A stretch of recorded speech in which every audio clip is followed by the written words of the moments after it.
After sending troops to Mali last month, France was swift in retaking the north from a coalition of jihadists and Tuareg rebels whose stated aim was to establish a permanent state in the Sahara and the Sahel. It even prompted French daily Libération on Monday to headline "The Hidden War." Well, now comes news of the kidnapping, or rather, where did the war go? Now comes news of the kidnapping of 7 French citizens on their way back from a national park in northern Cameroon. The French president blames Nigerian radical Islamist group Boko Haram. The story comes after Saturday's storming of a construction company compound in the nearby Nigerian state of Bauchi.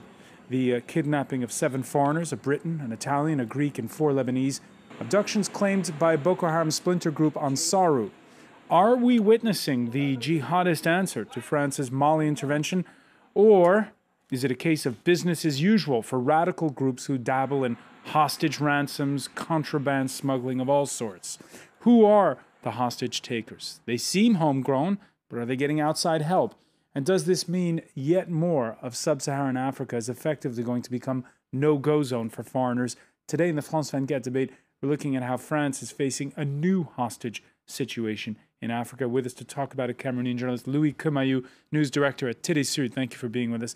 Emmanuel Goujon, Africa consultant from Africa Global Approach. Thank you for being with us. France 24 politics editor Mark Perlman. And from Lagos, Nigeria, Ozida Agbu of the Nigerian Institute of International Affairs.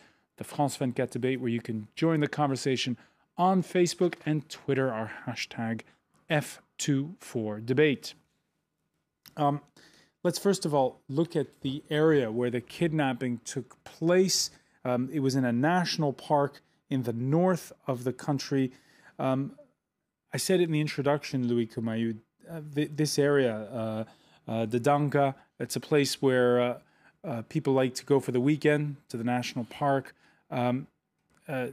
Tell us a little bit about this area. Has there been trouble there before? No, there have been no troubles. The fact is that it's a very touristic place where you don't have the promotion it should be deserved to have. So Cameroon aims to realize the best touristic places it wanted to present to the tourists coming from France, because Paul Biya was here last week to explain how interesting is Cameroon for the tourists, for the French investors, and so on. So Waza is one of the most interesting parks in Cameroon, except that when we talk about the borders, which are colonial heritages, it has all its explanation here, because you have people who are from the same, how can I say that? They speak the same languages, they have the same culture, but they live at the 2 crosses of the border. So it is difficult there is no visa, for example, between Cameroon and Nigeria. There have been some conflicts concerning the borders, but the people live very freely along the two borders. So it is very easy to see a Cameroonian spending all the day in Nigeria and returning to Cameroon just to sleep and then return back to Nigeria the next day. And I can imagine it's shocked, the news of these kidnappings. Yes, of course. The other thing I want to say concerning the security in this zone is, of course, there were a phenomenon there we call coupeur de route, of bandits who really attack people and try to get money from them, but they didn't take hostages. We didn't face that situation before. But except that, the population is really angry against them, and they try to really watchdog the situation and make sure those jihadists won't take place in the northern part of Cameroon. The French president commented on it shortly after he was on a visit to Athens in Greece. Here's what François Hollande had to say. These French nationals had moved there for professional reasons and were dependent on a large energy company. They made a tourist trip to the north of Cameroon, next to the Nigerian border, a dangerous zone. I ask all our expatriates to be extremely careful, because we know the threat that exists, and we will do everything we can to find them. All right, that foreign company he was mentioning, the French group GDF Suez, which is developing a liquefied gas project in the south of Cameroon. François Hollande, who, by the way, spoke of Boko Haram's hand in the kidnapping. They have been taken by a terrorist group that we know and that is in Nigeria. I see the hand of Boko Haram in that part of Cameroon. France is in Mali, and it will continue until its mission is complete. French Foreign Minister Laurent Fabius, who's here in Paris, speaking in the company of his Malian counterpart, also connecting the dots with Boko Haram. The zone where they were taken is in the north of Cameroon, not far from Nigeria and Chad. And that allows us to question if it is Boko Haram, which in the past already was connected to Malian terrorist organizations, because a part of Boko Haram was trained in northern Mali. Emmanuel Goujon, your thoughts on Laurent Fabius? Quick, it seems, to connect Mali, unless he's got very good information, obviously. He must, normally. Better than us, at least. Your thoughts on the French seem pretty sure that it's Boko Haram's hand in this. It seems so, I think, because there is many reasons, and they are rational, to believe that Boko Haram is very active in that whole area. This terrorist movement, named at the beginning Nigerian Talibans, referring to the Taliban in Afghanistan, were in fact was born in this very place of Maiduguri, which is Borno State in northeast of Nigeria, which is exactly near the border, close to the border with Cameroon in that area. This area is interesting also because it's between Chad and Nigeria, but it's a very small corridor, in fact, of Cameroon between these two countries, and it seems that some of the terrorists are trying to cross over, maybe to go to Eastern Sudan or something like that, Western Sudan, at least are trying to cross and to attack also Chad, which is supporting the French action in Mali nowadays, because there is around 1,800 Chadian troops in northern Mali alongside the French troops to free the northern part of Mali. So it seems that Boko Haram, as the main terrorist group in northern Nigeria, might be one of the main responsible for it. But it might be also this terrorist group Ansaru, which is a splinter group from Boko Haram, about which we don't know much, in fact. So it's not yet clear. Nobody has claimed this kidnapping so far. But of course, Boko Haram might be the main threat in the whole area. Now, you mentioned Ansaru. On Saturday, there was an attack on a Lebanese construction company's compound in Bauchi State. It threw the spotlight on that splinter group, which has claimed responsibility. Ansaru sending a short communique in English to local journalists. There you see in Bauchi State where it happened. We outline on the map there Katsina, where a French citizen has also been taken for ransom. And so, again, Nigeria was high on a lot of people's minds, Emmanuel Goujon, when the intervention began in Mali. Nigeria, quick to say that they backed the French on this one. Yes, but you know, Nigeria is a very complicated country and is divided between a Muslim north and a mainly Christian south. They have been fighting among the two communities all the time in Nigerian history. And now, of course, as the superpower of West Africa, Nigeria wants to show that they are on the right side fighting against terrorism. But the fact is that inside their own country, they find these terrorist groups. Boko Haram attacked inside Nigeria many times. Even in Abuja, I think 4 years ago, they did a bomb attack. They attacked many places in Maiduguri, but also along the border with Niger. It seems that there is intelligence information that there have been also a lot of Boko Haram fighters training in northern Mali, as Minister Fabius said. That, I guess, the French army got the information from their own sources there on the ground. So we know that it's a very complicated situation, and we know that Boko Haram is one of the main terrorist groups, well organized, with many people, as Nigeria is one of the most populated countries in Africa, even in the world, 140 million people. And they are very strong with real bases, both in Nigeria and in Niger. Ozida Agbu, thank you for being with us from Lagos. What's the feeling on the fact that we had on Saturday an attack claimed by this splinter group Ansaru, and today the French blaming Boko Haram? What's the feeling in Lagos where you are on this? Yeah, thank you very much.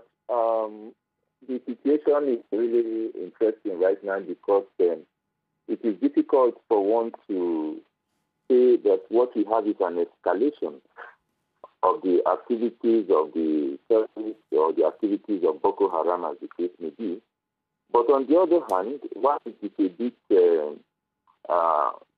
kind of caught people off guard is because Boko Haram is supposed to be talking with the Nigerian government right now. So Boko Haram, or a splinter group of Boko Haram, has made overture to the Nigerian government, and they're actually in talks right now. Osita Agbu, I'm going to interrupt you because we're having technical issues with the quality of the phone line from Lagos. We'll try to fix that and get back to you. Mark Perlman, you sat down a couple of days ago with Nigeria's former president, Olusegun Obasanjo. Boko Haram, born on his beat, a homegrown jihadist group in Nigeria. What did he have to say?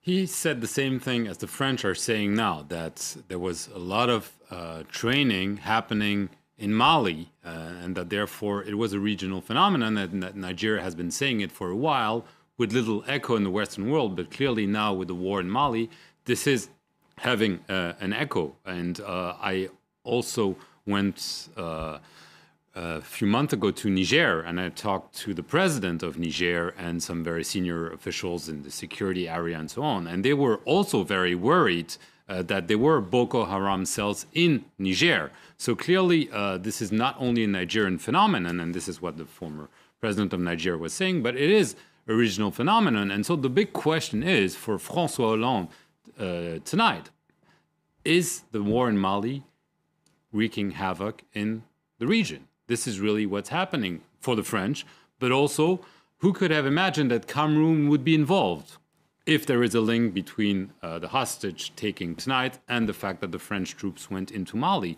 And so there is a lot of concern in Niger, in Nigeria, clearly now in Cameroon, in Chad, as was mentioned, that this could have an impact. And let's not forget that the war in Mali is probably a consequence of the war in Libya. So you have this kind of whack-a-mole game that seems to be going on, and that could be dangerous for the region, albeit the fact that the military operation has been rather swift and smooth for the French, although there was a second French soldier we learned today that was killed. Nevertheless, for now it's been going well, but clearly the consequences are worrying for the French and for François Hollande. Louis Koumet, do you connect what's happening in Mali with this hostage-taking, or is it too early to tell?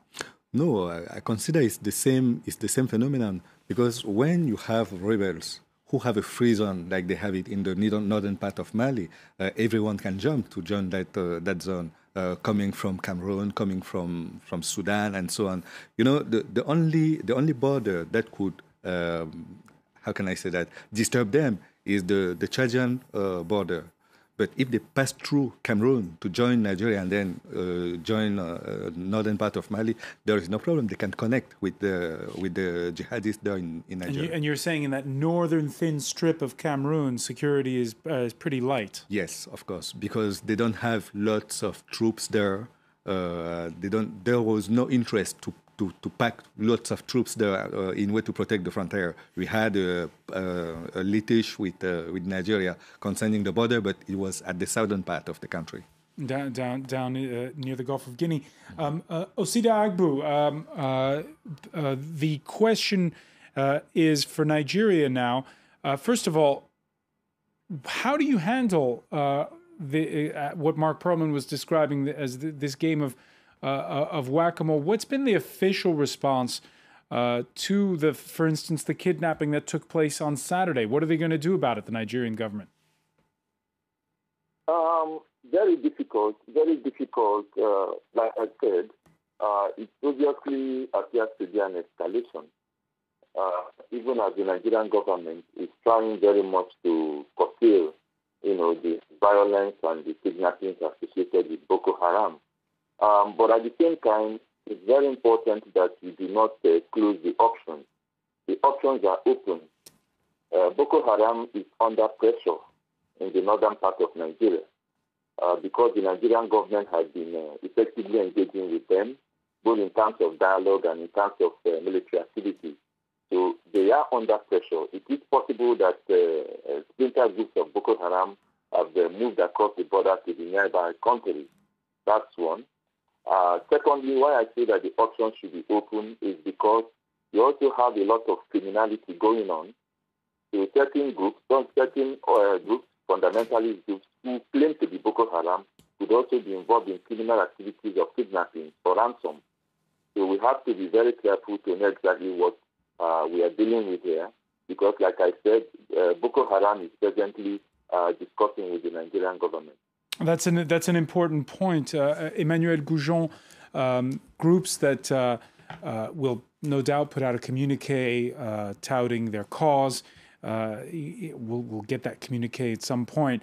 But as just now, Azita Agbu was saying, sometimes it's just about money, ransom taking, and this kind of thing. So how do you distinguish what the motive is really for these hostage takings? Well, of course, it's very difficult all the time. We never know exactly if it's a kind of mafia group that has taken the hostages to sell them maybe to another Islamic extremist group.